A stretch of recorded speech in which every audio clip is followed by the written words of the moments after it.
it kept going off. Yeah. But no, we're good. Yeah, sometimes like people like the multiple one line text Yes. like da da da da da da.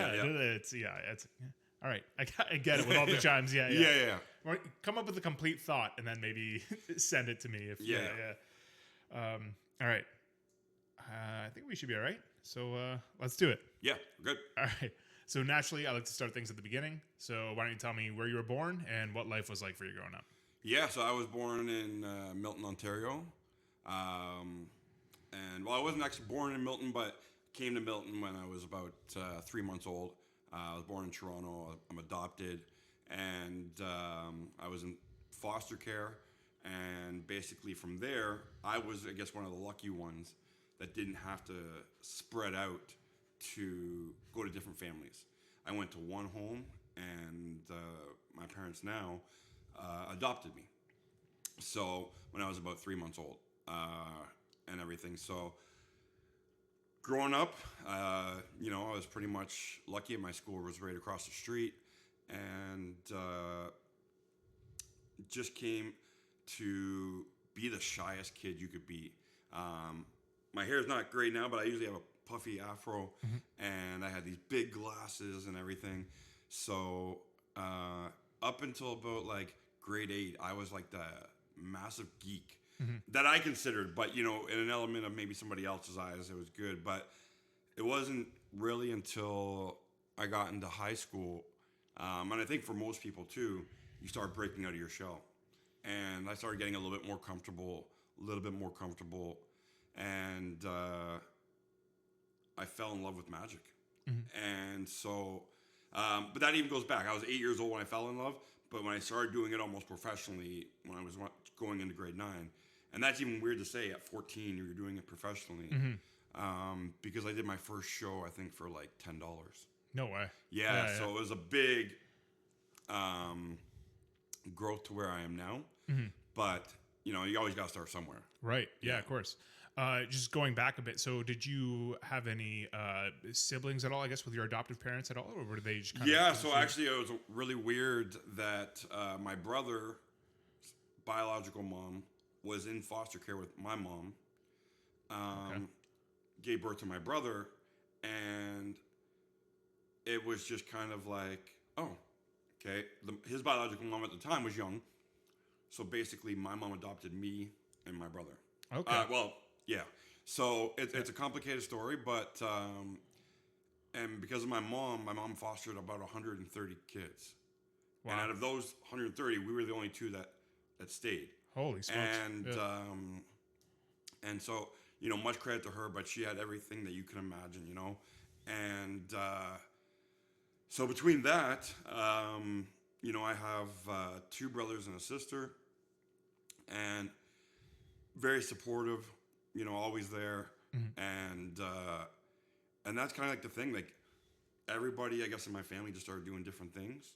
And for me, one thing that was always there was magic. Right. Magic just kept coming back no matter what it was. So like my sister worked at A&P.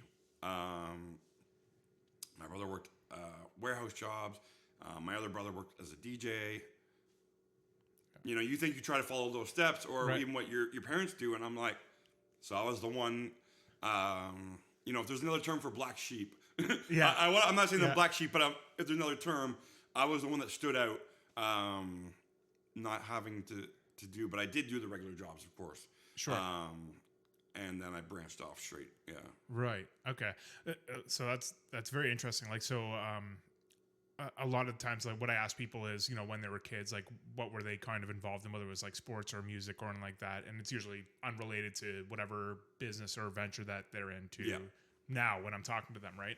So you found magic at a very young age. Like, were there any other like extracurriculars you were kind of into, or was it just something about magic that just... Well, really... I guess, you know what? Yeah. Like I used to be in a lot of movies. So background extra at work. Okay. But we were lucky enough to sometimes get, it wasn't like union or talking roles, but you'd be able to get an upper role, maybe a close up or something like this, because we just had a really good agent. So what you see today on the runway fashion kid stuff, that's what I did for 2.5 years, from Pearson Airport to all these convention centers, rocking the runway. And one of the judges one day noticed me and my brother, and we ended up getting signed. And so probably for about 10 years or so, we were in the entertainment industry, doing movies, commercials, magazines. And that's something a lot of people don't know. Right. But I was lucky enough to be in some big movies that people do know. Yeah. To kid shows and things like that. Yeah. And and then I can even say, like, my brother, I was jealous at one time for the roles he was getting. But then I realized that's where I followed his steps earlier. And I remember that one of the biggest movies that I did before I got out of the whole industry was Cinderella Man. Oh, no way. Yeah, so Russell Crowe, Ron Howard. Yeah. I did Maple Leaf Gardens for 2.5 months. And I learned something from my brother, which was put yourself out there. One of the ADs was coming around looking for fresh faces that time. And because I was like, oh, hi, I spent 2 months on the ringside. So, sorry if you don't mind. Yeah. Just, so you said, like, you're talking movies, you're in Cinderella Man, and then you say you're at Maple Leaf Gardens. Sorry, so, like, what capacity? Like, and what was your role at Maple Leaf Gardens? Oh, so, like, so for me, as the character, I was playing a cameraman. Okay. In the movie. And I see. So you were shooting at Maple Leaf Gardens. You were shooting. Yes. Okay, yes. gotcha. Yeah, okay. yeah. So I was just playing the, Yeah. and so they gave us all the clothing, the props, and everything like this. Yeah. And so that's where got that extra boost or extra moment of not being left in the bleachers to make it look like it's full. Right. And so I got really close, and so,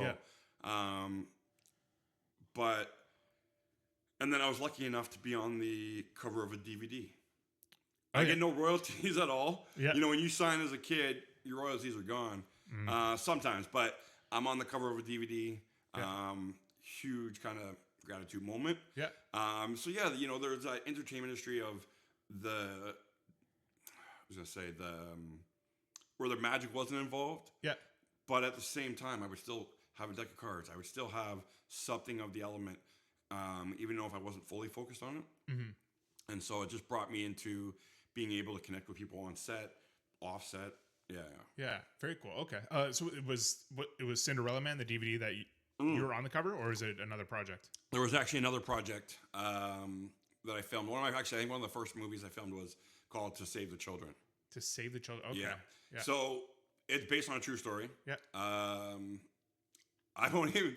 I have a feeling my daughter's seen it, but I won't let my kids watch it. But it's about a guy who believes in reincarnation. Okay. And so he goes to a school and, you know, kind of has his whole thing. And then there's a bomb scenario and this. And so being one of the students at the school kind of thing, or the kid actor kind of thing at the school, again, my brother got a higher role of being a cowboy, close-up shot. But then it was like, oh, okay, now I know what to do. But one of my first moments was just like, I just realized I was talking about something else when I went to this. Yeah, but yeah. But yeah, it's called To Save the Children. Yeah. And my mom ordered the DVD as a surprise, and so I get home, and it has me as a kid with my big puffy hair in the corner. I had no idea. But that's what I was talking about, my rights. In a way that, you know, do I want the royalty or things like, not even say royalty, but they send those checks out to the, you know, when you get streamings and stuff. Right. I'll take the DVD. Yeah. You know, just being on the cover is like, oh my gosh. Yeah, very cool. Yeah. So awesome. Yeah, it is. Yeah, wild. Do you remember, was there a particular moment when you were 8 years old that you realized like magic kind of just, I don't know, is there like a specific memory that you have? Yeah, I think there's a lot of, in the early years, there was a lot of stuff called the Champions of Magic, to where we at now was like no street magic and stuff. But every magician, I would think, is like, oh, gotta start big and get grand illusions. So for me, it was like David Copperfield. You know, lucky enough to have met him when I was 16. So, you know, a big part that I probably did skip is I spent 3 months in a body cast because I have spina bifida occulta. And so it's hard to describe, but from kneecap to up here, compared to what they show in the movies, your whole body. Mm-hmm. It felt like being paralyzed for 3 months, 3.5 months, and then I had to learn how to walk again through physiotherapy. But even during those times of in the body cast, it was magic. Yeah. Like, How old are you at this point? When at this point, about 12, 13. Okay. Yeah. It's called Spina bifida occulta. Spina bifida occulta. Yeah, so it's kind of like scoliosis, but not so much. And then there's even just spina bifida. Yeah. So my 4 or 5 vertebrae was shifted, and they have to go do a bone graft. So on top that, you could even have your back pain, but now you have hip pain. So they take a bone graft from there, fuse it into the 4 or 5, perfect. Mm-hmm. So, and to say that was all wonderful and handy, but during my hospital stay, they help out your parents and stuff, but I had both the Starlight Foundation and the Sunshine Foundation come into my room. Mm-hmm. And so, whoever's watching this, they'll know in a way that as a kid, getting a monitor, my first wish was getting a brand new computer. Mm-hmm. And then the Sunshine Foundation came in and granted me the wish to fly my family to Vegas and get a one-on-one meet with David Copperfield. Oh, very cool. Okay, yeah. Right on. So going back to when I was 8, it was Copperfield. It was the big Grand Illusions. And when, you fast forward many years after that and you get to meet him. Yeah, incredible. Absolutely. Yeah. Yeah. Do you remember that meet? Like, how was that meeting for you? Like, was he? I was speechless because, even though I always say I grew up in the 80s and 90s, yeah, you start watching back a lot of the stuff that you weren't watching then. And so it was just being in the same room, sitting with him, and then like taking a picture. But one of the craziest things at the end of his show is he'll do one of his flying levitations. Mm-hmm. So he came off just the way he was, didn't change, didn't this. And, I was 16. Yeah. And I was speechless, obviously, but at the same time, they flew us down there for 4 days, and I think it was one of my first ever time of being in the U.S. kind of thing. And so, but yeah, it was an experience beyond. Yeah, I can only imagine. Yeah, that's incredible. So kicking things off for yourself, you said 14 was your first ever show. Do you remember how that went? What kind of tricks you were doing? My uncle, because he brought his friends over, and because my uncle brought me down to the magic store, not the very first time. So my magic store, I guess before I get into that part, was when I was going to get the body cast off. Mm-hmm. I had to try to figure out why my parents were taking me 3 hours early to my appointment. Yeah. And then lo and behold, my parents surprised me by going to the magic store. Nice. Okay. But then my uncle saw that I was doing magic. He got me some tricks. And even prior to that, it was just I wasn't showing anybody. Mm-hmm. And he goes, bam, brought some friends over. And I remember doing something with this cup and a few other tricks that he got me that day. And one of his friends gave me $10. And so it was just one of those very first moments of the very first show I ever did. But I even remember doing a show after that was 45 minutes for $45. And so $1 a minute. Yeah. It's like $1. Yeah. So it's a pretty good wage right there. Oh man. and so I was like, and I was thinking, oh, that's great, but that's like, between having like just a regular job and then going to school and I'd enter the talent shows and then as the years went on, got more confident. Yeah. I know it's probably jumping the gun a little bit, but there was one thing that I was watching that changed my whole perspective of even life, but psychology. I know it sounds so weird, right? But I heard it and I guess translated it to real life. And what that meant was take magic, take everything and embrace that moment so that like if I'm performing, it's make it real. Not try to make it fake or try to make it like this. And that was always like something I was struggling with younger. But I was sitting home watching the thing and I heard that we were psychology. And I'm like, oh, okay. Well, if we have real problems, we go talk to somebody. And if we have something like this, and then I'm like, and I just started making my magic more real after that. Right. Yeah. Oh, yeah. It kind of makes sense. Like you can kind of see the tie between psychology and like, that's kind of the whole gig, right? With magic is you're kind of taking someone's mind on a trip with you, right? Yeah, absolutely. Like if that makes sense. I don't know, correct me if I'm wrong, but no, that's 100%. Right. Yeah. Yeah. Okay, so what has the experience been like for you as far as growth? It's like, so starting from that first show from when you were 14 and then moving on, like, I mean, So like where I'm I sure, am now. like, yeah, I'm sure it takes a lot of work, a lot of just everyday practice, and I mean, it's got to be a grind. It's like anybody say who had a hobby and you spend $200 a year.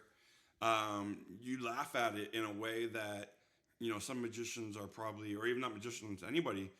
You're spending thousands in a year that you don't even realize. And so it was for me to build props. Who am I? Am I going to be a character? Am I going to have a stage name? Went through all those phases of having a stage name, having like a fancy email that kind of was this. And I'm like, Sure. no. Yeah. And so even fast forward back to even like 2015, I was able to reconnect with a magician who was traveling around, happened to have a show in Milton. I went and saw it. He came back the following year. Saw him again. Time went on, and now he's my mentor. But he said something to me that, just like the psychology, it's not about the magic.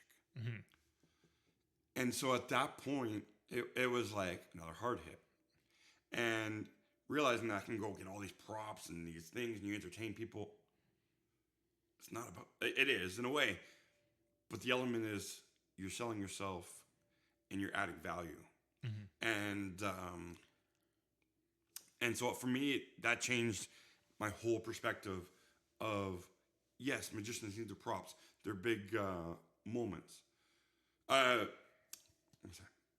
props to perform, but sometimes just being there yourself, you've already sold them. You know what I mean? So what I've done, completely different from there, being shy and just getting to do magic, was now I add the element of comedy, a little bit of seriousness, and then myself. So there's like a character. I always say there's a character, but not a character. I have an expression that you will see me bounce off the wall for 30, 45 an hour. And then as soon as I leave, it's like pure shutdown. Right. It's just that I'll go into a house, not be hyperactive, and then I go to the show and I'm off the wall. As soon as I leave, it's kind of like a decompress. So you're kind of like, yeah, that's normal in a way. And you usually run on adrenaline to the next show and the next show. For me, it's always, I just collect, bam, on to the next show kind of thing. And so the biggest thing that overall has changed is that, understanding that the magic is there, the value is there, but I want to give you more than what you're just getting here. And obviously I have one perk. I do have a bunny, but I also get to do all different kind of styles of genre of magic. So if I'm performing for adults, yes, they'll want the bunny too, but it's not something I do for the adults. Or if I'm doing something for the kids, bunny, So there's different things of levels of magic that I've learned. And one of those blank moments. Yeah, no worries at all. It's like you kind of had a bit of a slip there where you said music instead of magic. Yeah. I was kind of just already thinking of that kind of connection. Like any musician, there's a bit of them and their authenticity into what they're doing and what they're performing. You can kind of see who they are through what they're doing. Yeah. I feel like that's got to be the same for any, like it's not just some tricks you learned out of a book. It might start that way, some tricks you learned out of a book or saw or whatever, but I'm sure every magician kind of has their own style or has like a way for their own personality to kind of bleed through their performance and what they're doing. Absolutely. If that makes sense. Yes, yeah. 100%. Yeah. Oh, okay. Yeah. Incredible. So, you mentioned a mentor as well. So, yes. I feel like, again, like any kind of individual pursuit, or it doesn't have to be individual. Like I'm sure a lot of people who play on a team or something like that have mentors and stuff like that. But, I feel like that's key and important to kind of have. It is huge. Some kind of North Star, if that makes sense, right? Like some kind of. Say again, I would have been lost without him. And lucky enough that the world of Facebook, he made a post in one of the biggest magician groups in the world. I saw the name, remembered it, sent him a message. And again, when you do that, you don't know what's going to happen. Right. And so I sent him a message, said, hey, are you the same person that performed here? He goes, yes. So from 2015, when I went out to do my very first, when I say public show, it was for the community. And I was doing birthday parties and everything else in before that might have been small, but this was for the, people had paying tickets and stuff. And I learned a whole nother realm of magic by putting on events, doing my own events now, and how to scale my magic, how to deal with certain situations. And so, my wife will do the same, like say the same thing. If it wasn't for my mentor, I'd probably still be lost. And it's just what he taught me in a way that, it's like when somebody says it's not about this and that's your passion, but then there's so much more to it. And when you connect to that, I found that he was not like, that use the reference wax on, wax off. It was, hey, try this. Or, you try to go like, do it yourself. But you get all locked up. I can't do this. I can't walk into a building. I can't, And now I can walk in anywhere. I can Right. stop anybody on the street. Right. So it wasn't exactly like telling you what to do, but just like, hey, give it a shot. Like put yourself out Yeah. there, right? Like just go for it kind of thing. Yeah. Like, yeah. Take the nose. Take Right. the nose. Yeah. And that's a whole nother side thing. Is when you hear no, you hear, I want no's. Yeah. In a way that, you know what, maybe that's not the client for me. Sure. Right? Yeah. Or, no, I can't help you right now, or this. Yeah. That's okay. Yeah. You're going to get a yes. Right. And so every ounce of that is going, yes, yes, yes. Yeah. And then it starts to flow. Yeah. Yeah. You gotta be comfortable with rejection and like any kind of pursuit like that. I feel like, right? Like, yeah. Are you still in touch with your mentor? Yeah, absolutely. Yeah. I get to see him at least maybe 3 times a year. Yeah. He only lives in St. Catherine, so it's great. Okay. I can go down to his house. Yeah. My wife and my kids hang out with his wife, and I go into his office and, we catch up, Yeah. and he's always just refreshing, saying, hey, this, that. Yeah. And one of the greatest things that he taught me was sponsorships. He's known as the sponsor king, but he's taught me that from a way of, you're going to go put on a public show, you might as well get it sponsored or do something. So I learned something that like, oh yeah, I'm going to go and do birthday parties. I'm going to go do this. Oh, people will pay you, to do this stuff. And it's like, oh, and I over my sponsors, I've built friendships. Oh, yeah. And sure. that's like, and then they help me out, meeting new people and stuff like that. So, and then they come to the show and there's all these extra surprise elements. And so, but yeah, we're still in contact. We, if it's not meeting in person, phone call, shoot him a message. He's always got that one eye that I'm dyslexic. So even if I were to use ChatGPT, I'd somehow mess it up. And, Sure. he will come out and go just nicely. And it's just like in a way of, hey, maybe you should try this. Like I made a post recently and he's like, well, you didn't put the businesses in there. I was like, oh, Yeah. that would have been a good idea. So it's just maybe something else, or just maybe the way it's directed. Right. They'll always pop in and give Yeah. me that extra, go ahead Yeah. and fix. And it makes a huge difference. Yeah. That's huge, right? Yeah. Like nobody's perfect. Like everybody's gonna make Yeah, little oh, yeah. slip ups like that. Like it's awesome to kind of have like that net or have someone who has your back to be like, Yes. hey, like yeah. Oh, that's great. So I mean, you kind of touched on your family a bit there. So you got a wife and kids. So just I was gonna ask a little bit about what's your life like outside of magic on your days off or time off, if you have any at all. Yeah, Like, no, what and do I'll you tell got one to- story with that. Yeah. I used to work at doing magic. One of my first ever gigs was in 2011. I did from 2011 to 2017 in Kelsey's in Milton. That was my first strolling gig. But after that ended, we were just like, oh, let's go for dinner. People would start showing up. They're not showing up, but they would come over to my table while I'm with my family Right. and say, oh, I love you here. Great. And it's like, I'm on my off day. And so kind of where it circled into where we go with the family. I would still be able to go book one gig. Yeah. my daughter would hate me. Yeah. So it's never really taking time off, but there are times that I've literally just shut the door Yeah. and was able to, just relax, be a family. I had one child for 13 and a half years. And then the I now have a 17-year-old, a 4-year-old, and 1-year-old. And I guess one thing that's kind of changed is that you never think about when you're younger of having kids and stuff, but you're so blessed to have them at the same time. So I take my mornings with them as much. And then if it's taking them to the park or doing these things, and it's great to kind of go back and not have anything to do magic related. Right. But it's sometimes also hard because I've made a face. And so even that when I do go out, people stop me or they recognize me. They've hired me. Sorry, so if you don't mind me asking, so you say you've made a face, meaning so people are now starting to recognize you because of gotcha, okay, yeah. So it might have been like what color I was wearing at the time. You know, I go through a purple phase or a red phase, and there's remember the shirt, the face. Mm-hmm. I don't have a clue who they are. Right.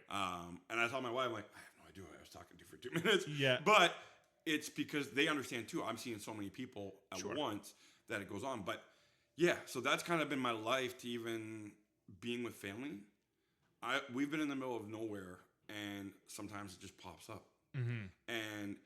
But unless I'm doing something, I guess, like my daughter was in dance, and so when I went to the competitions, it was just great. You know, it was just a dad watching obviously watching my daughter do her dance, and so it was kind of just no magic, none of this. And so there are those times I get away, but sometimes the magic does take hold of my life in a way that I'll control it. Like obviously, you know, right. But most of the time, like I can just give you an example. I was trying to be the regular dad, home situation. My daughter is on a FaceTime, and my daughter's bragging to her friend, show my friend a trick. I'm like, I'm at home and doing all this stuff, right? So it's kind of like, but I did it, you know, and it was just kind of like, but I didn't make it seem like it was magic to me. It was just like it is, but I'm at home at least, you know, kind of thing. And so, but yeah, it's kind of, and then it's kind of almost come a family affair. For almost 3 years, I had my 17-year-old in my show. Okay. We did theater shows. I got to partner with a lot of people who were already doing stuff, but their titles were like had magic in it. Mm-hmm. So they would hire me to go on stage with them and do things like that. So I was lucky enough to do Uncle Dulcimer, I think his name, from the Nutcracker. Okay. I had no idea. They just said, come out here and do magic. So I was like, all right. And so I was able to bring my daughter along, and so it became a family affair. Yeah. I used to travel a lot, but it's now getting to the point where I have a little bit more control to put the magic on hold. Mm-hmm. Tell people no. Right. Where before it was like, no, I need it. Right. Yeah. You're still kind of more of in a growth phase, I guess, at that point. And right. Yeah. Yeah. So, and now that I've made the face, the name, and everything, it's kind of like either I'm turning shows away, or I know I can say no because that's the weekend my wife has off, or this is what we've scheduled, and so that's kind of where. Right. Yeah. That's good. It's not a bad problem to have, right? Yeah. Like you kind of eventually, like it's good to have that grind to kind of build yourself up, and then eventually you got to kind of be able to take time for yourself as well, right? Yeah. So your 17-year-old, does she continue to show interest in magic at all? Is like that's not something she would to say no. Okay. But she would still wear my hoodies to school, so I'd thank her. Yeah. It have my website on it, and teachers would look at it, and she'd tell me, they're like, what? Mm-hmm. And then the only thing that would happen was they would go, your dad is that guy? Yeah. And they're like, so people knew who I was and things like this, and so, but I was like, oh, thank you for wearing my shirt. That would be the extent of it after that, but typical teenager, I guess. Right. Go to school, do all that stuff, but kind of grew out of it in a way. But I guess she would still be 2% or whatever proud that. Yeah. Oh, my dad's a magician. So hey, if she's wearing the sweater, there's something there, right? Yeah, that's right? it. I'm like, I'll take it. So, and usually, you know, I've gone and bought my wife a shirt. I bought my kids all my merch and stuff like that. And so that if my wife's out, again, I hear those stories, and she was wearing my shirt one day, and this lady goes, "Oh, that's your husband?" And I'm like, "You always want the good things coming out of this." Because I always tell people, I said, "I want to get around in a good way." Yeah. And you know, so regardless if it's recognizing my name, I've kind of just made a name for myself. Going back to even like the social, I've gone out to places and, oh yeah, I've seen your face on Facebook. It's working.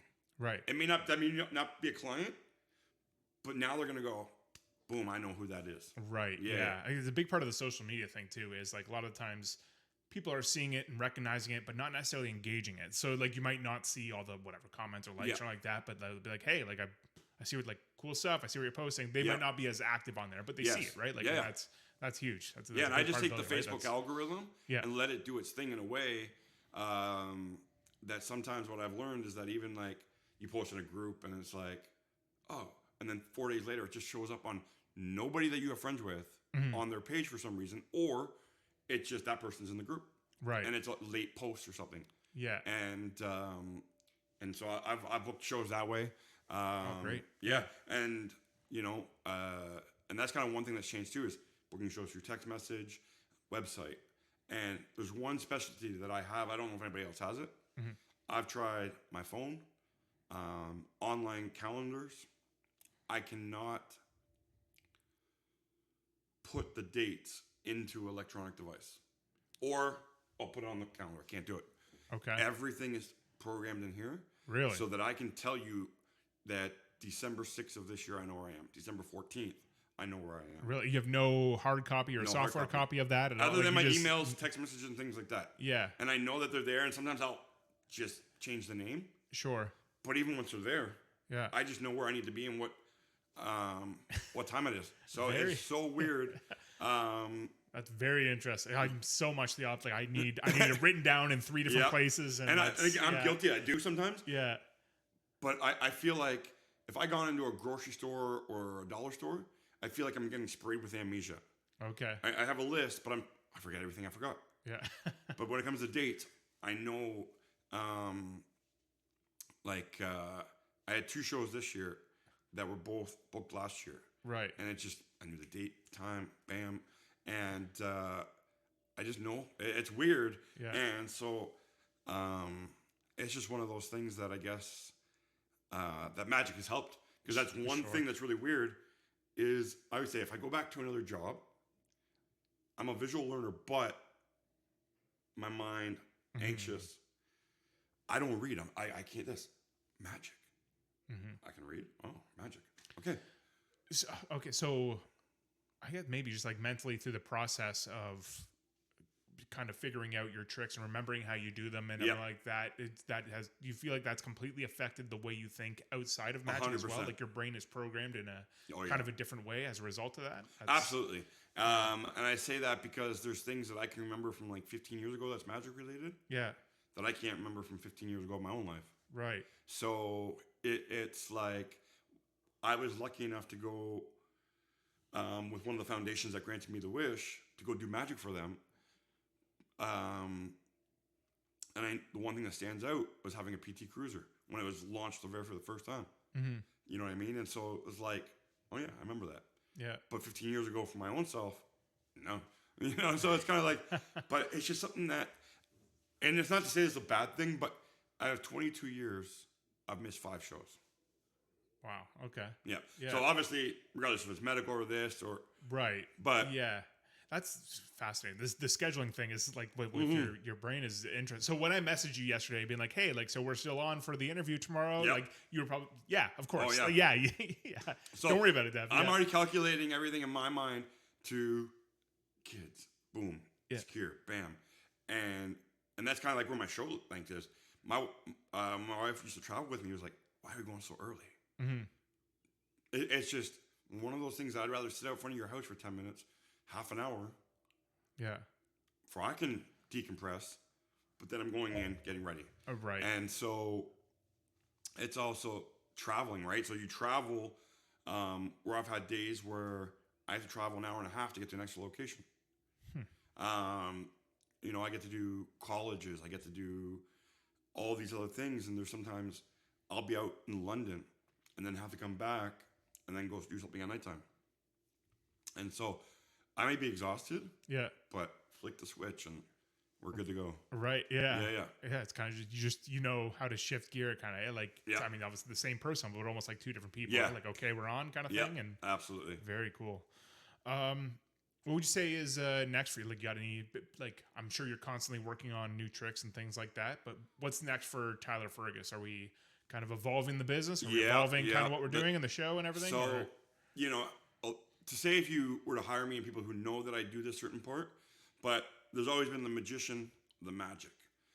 But I'm getting into more of a mentalist kind of aspect of things, of being able to still have props, but these are props of like a Sharpie, a notepad, stuff that can fit in my pocket. Compared to having like a full size, oh look, you know, moment, I can now just walk up to you and just say, hey, what were you doing last Tuesday? You know, oh, you went to go grab pizza. Perfect. You know, those moments, because this again goes into reactions and everything else. But for me, so it's getting into like what people would consider mind reading, not psychic stuff or anything, but kind of, I guess, like, so the mind reading, the mentalist kind of thing is where I want to grow it. Perform for more adults.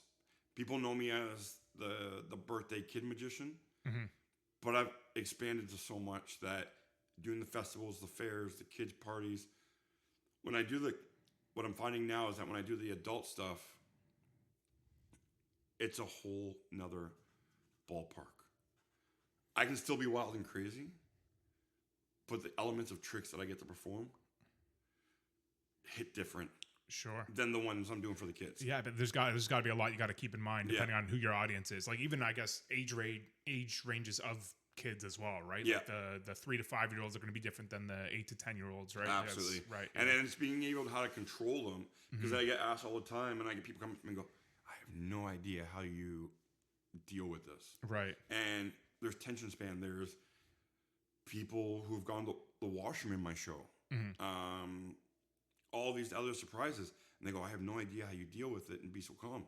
And I've always learned that I'm like, it's not their fault. It's not this. There's no point in and then again, negative review, everything else. Magician did this, da-da. It's not worth it. Right. You know, if you need to go vent somewhere else. But I've always believed that, you know, and as a kid magician, I love kid hecklers. Oh, yeah. So because I've been doing it for 22 years, I've learned so much that you can come back with the cleanest and nicest thing, and they'll still laugh at it. Right. You know, you do a fart joke or you do something, you know, and so for me, one of the, other than the mind reading this and seeing the different elements, one of the biggest growths that I've seen this year is I've done more adult shows in my entire career.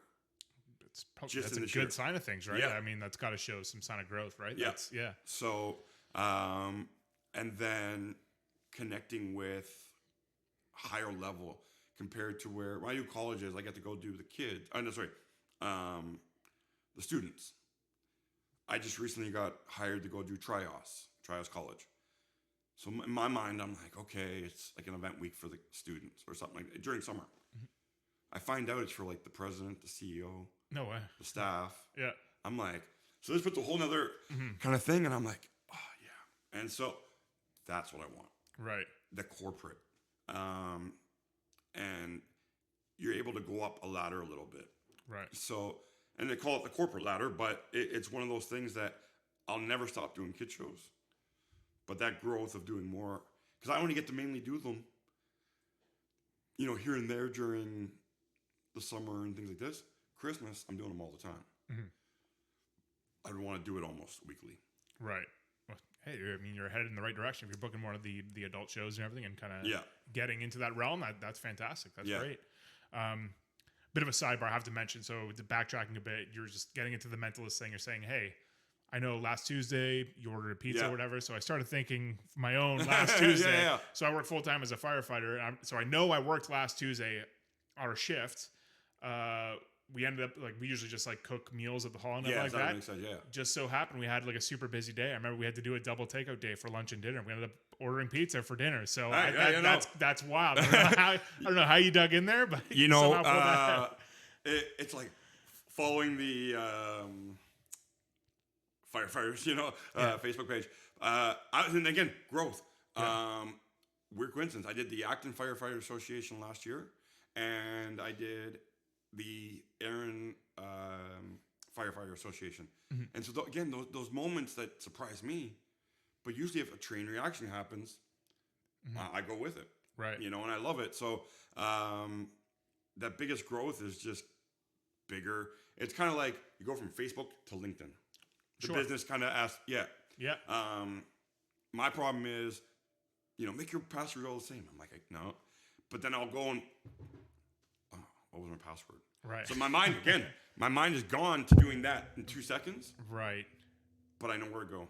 Do this. Super dialed in other aspects, right? Like, yeah. That's funny. Everyone's different that way, right? Yeah. Where there's some people who have no idea where they're supposed to be, but I'm sure they remember all 800 of their passwords, right? Like, yes. It's very interesting. Any final thoughts for the day? Is there anything that we missed that you kind of? Well, I do a weekly restaurant at Eastside Mario's in Milton. Every Tuesday, kids eat free, and then Friday is just kind of like an extra bonus for myself.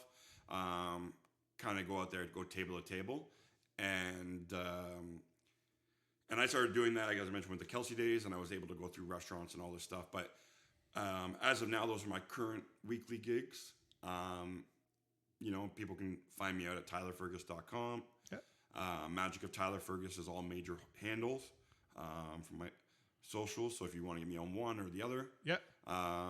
So where are you about your Facebook, Instagram? Facebook, Instagram, TikTok. I think so. Yeah. Great. Good.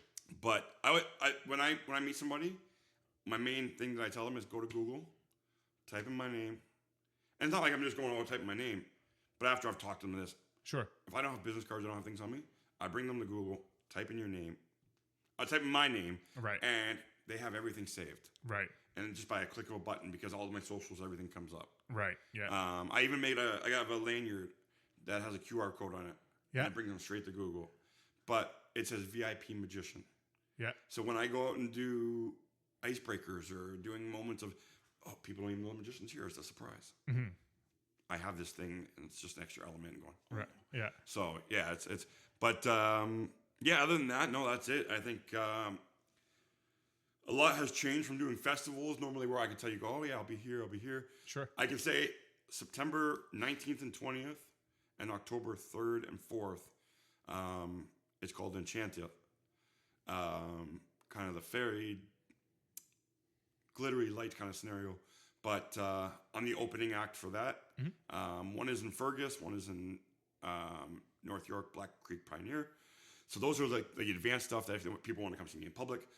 But there will probably be 1 or 2 public shows within the next 6 months, but nothing Hearthstone yet. Right. Yeah. Cool. Very cool.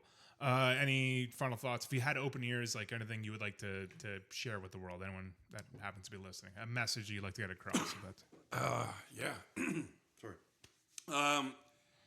So I guess let's read that one more. Sorry.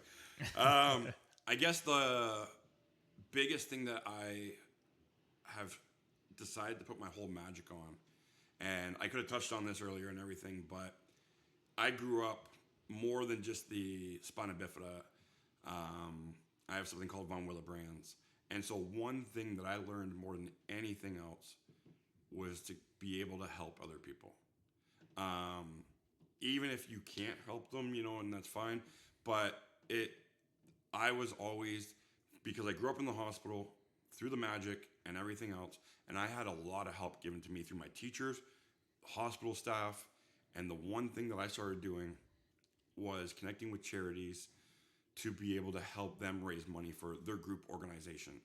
So I've been lucky enough to do stuff for cancer, cystic fibrosis, autism. And so the one thing that I've breaking out, it's going to be like a longest speech, but no, take it away. Is the word impossible says it itself that anything is possible. And I'm going to try to read this the best I can. Shoot. But magic is believing in yourself, and if you can do that, you can make everything happen. So that's kind of basically where I say that nothing's impossible, because don't have limitations. Take the jump, do this, and just make everything happen. Yeah. Yeah. Love that. Beautiful. I don't think there's a better way to end this. Yeah, fantastic. Yeah. Tyler, thank you so much for sitting down my with me pleasure. today. Yeah, that was great. Thank you very much for sharing everything. That was And thank fantastic. you. Yeah. Yeah, you bet. All right. Awesome. Awesome.